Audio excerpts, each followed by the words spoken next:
Alright, so today I want to cover the top 10 challenges of breeding ball pythons. I've been breeding ball pythons for about 5 or 6 years now, and let me tell you, when I first started, I did not realize some of these things. Some of these may be familiar with you, and some of these are probably brand new, especially if you're getting into ball pythons for the very first time. I actually made a list of the top 10 things that I kind of struggled with when I got into ball pythons, and the number one thing on the top of my list is the initial investment. The initial investment may be more than you realize. And when I first started in ball pythons, this is kind of how my thinking went. I was like, all right, I have $500 in my pocket. I'm going to go out and buy a $250 male, a $250 female, and start breeding ball pythons. The problem is there's quite a bit of investment along the way. Even at the beginning, probably one of the biggest things is you'll actually need some kind of enclosure for your ball pythons. And I've seen people, go all the way from the really inexpensive, almost like a plastic tote to keep their ball pythons, all the way up to like the professional racks behind me. So you definitely need some kind of enclosure. And the other thing is if you actually buy a hatchling ball python, a lot of times you'll outgrow the first enclosure. Sometimes you'll have to upgrade multiple times as the snake ages and matures. Usually for a hatchling ball python, you need a smaller enclosure, and then as a sub-adult, you usually increase that a little bit. And then once you get to an adult ball python, like Bobby here around my neck, Bobby is a 7-year-old male ball python. You definitely need a different size enclosure for a full-size ball python. And a couple other things you'll actually need along the way. You'll definitely need some kind of an incubator to incubate the eggs. And then you'll also need some kind of display cases if you're selling at the reptile shows. And a lot of times you can get, really inexpensive all the way up to like the really high-end fancy display cases. As a matter of fact, I think my display cases is for like an 8-foot table that holds 60 snakes. I think with all my display cases and my lights and everything, I think I spent about $2,000 just on my display cases, which is kind of crazy. So the initial investment, sometimes you're thinking, all right, I'm just going to pick up a couple snakes, and it can kind of catch you by surprise along the way how much money you're actually putting into the hobby breeding ball pythons. All right, so number two, the kind of the first thing that got me after I got all my setup and I started buying snakes is you kind of run into a challenge of knowing the genetics of your ball pythons, especially when it comes to lethal combinations and genetic defects. And when I first got into ball pythons, one of the things that I was really investing in heavily was the spider ball python. The spiders can make some really amazing combinations. And one thing I didn't realize at the beginning is that you can't breed a spider to a spider, because 25% of the time you'll get the super spider, which is a lethal combination. You can do it, but 25% of your eggs will be non-viable. I've actually heard that they partially develop and then they'll actually die in the egg. So what I actually did is I had all these spiders and I decided, all right, I'm going to downsize my spiders, because at the time I think I had 5 or 6 spider combinations here in my collection. I was like, all right, I have all these spiders and I can't breed them together, which was one of the biggest challenges of starting out. I didn't know the genetics as far as some of the genetic defects and the lethal combinations. So you definitely want to know that jumping into ball pythons.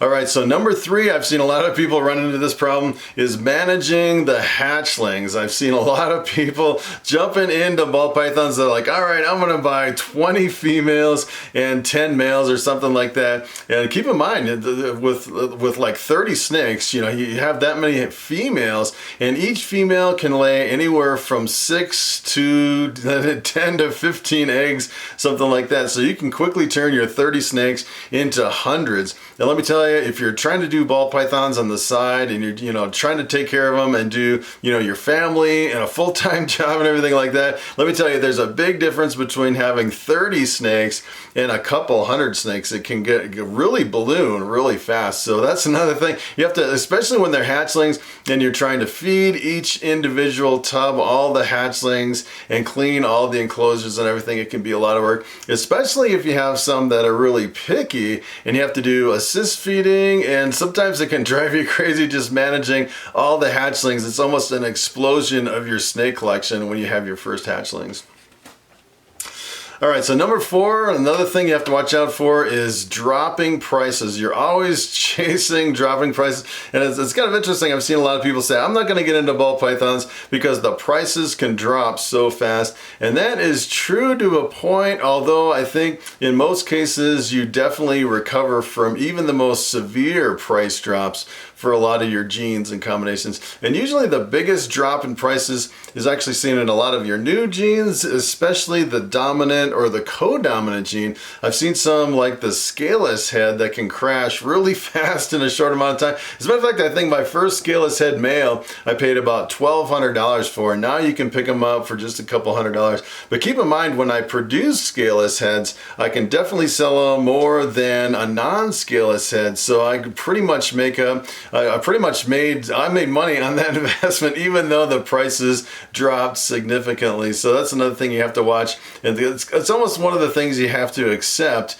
keeping and breeding ball pythons is you're always chasing the drop in prices. But a lot of times you'll actually get to the point where prices will stabilize, especially with genes that have been on the market for a really long time, like the pines and the clowns. They've pretty much bottomed out as far as the drop in prices, and they won't drop anymore. As a matter of fact, it seems like this year everything is increasing, so it really depends on which genes you're working with.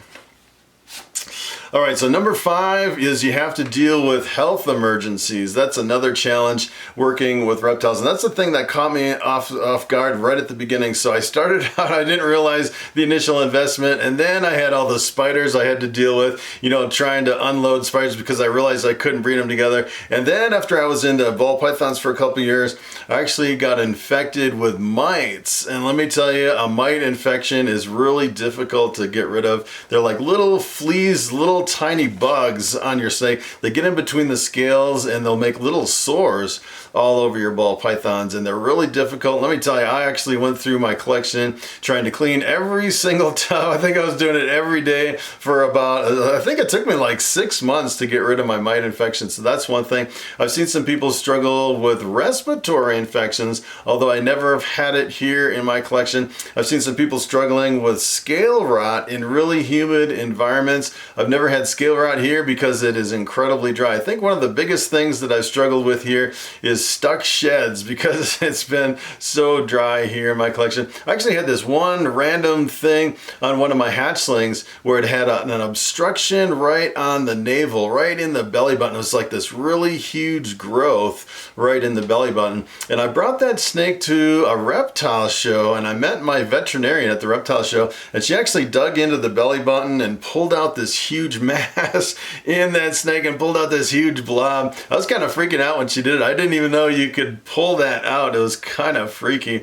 And I actually had a lady that was meeting me at the show that was going to buy that snake, and she actually brought it back to that vet, and they stitched up the belly with stitches, which was kind of crazy. So you definitely need a good veterinarian, and you run into all kinds of weird stuff, I'd say, along the way. You definitely run into some health issues with your ball pythons.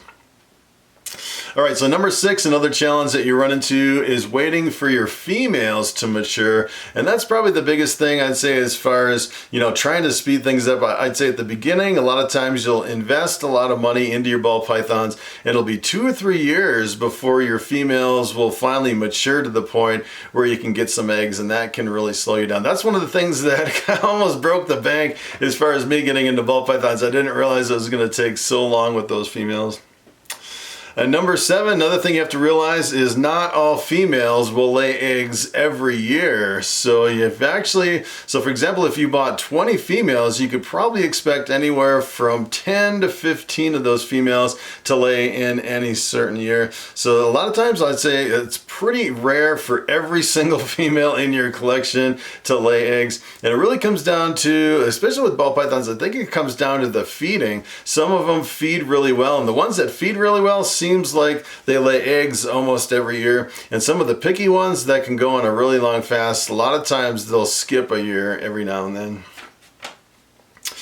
Okay, so number 8, another challenge that I ran into is, especially if you breed your own rodents, is the ebb and flow of your rodent production. And I really realized this when I started producing hatchlings. You produce 100 hatchlings, and 100 hatchlings can eat an incredible amount of rodents. They'll actually eat 100 to 200 mouse hoppers every single week. So you can go through hundreds and hundreds of mouse hoppers every single month. And then once you get to the point where you're selling all your hatchlings, it pretty much goes to zero. I'm down to the point this year, right now I'm kind of in the middle of the breeding season. I'm down to 3 holdbacks. So I'm going through about 3 to 6 mouse hoppers every single week. So not that many at all. So you have to really manage your rodent production as far as that. And you can actually do mostly frozen thawed with a little live on the side, but I'd say as far as hatchlings, it seems like they do the best on the live mouse hoppers, especially at the beginning when they're first hatched out.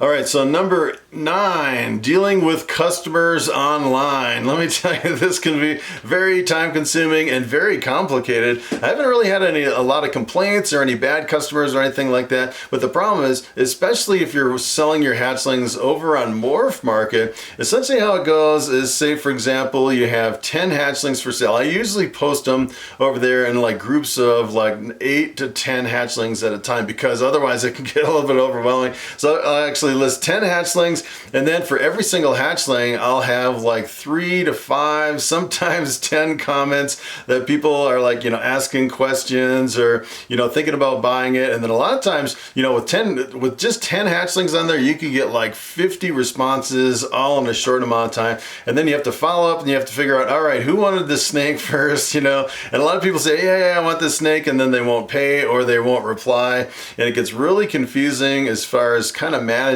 all the comments over on Morphmarket. I'd say that's probably one of the biggest things, is just dealing with all the kind of the busy work of selling hatchlings over there. That's one of the things I really didn't expect, selling a lot of snakes over on Morphmarket.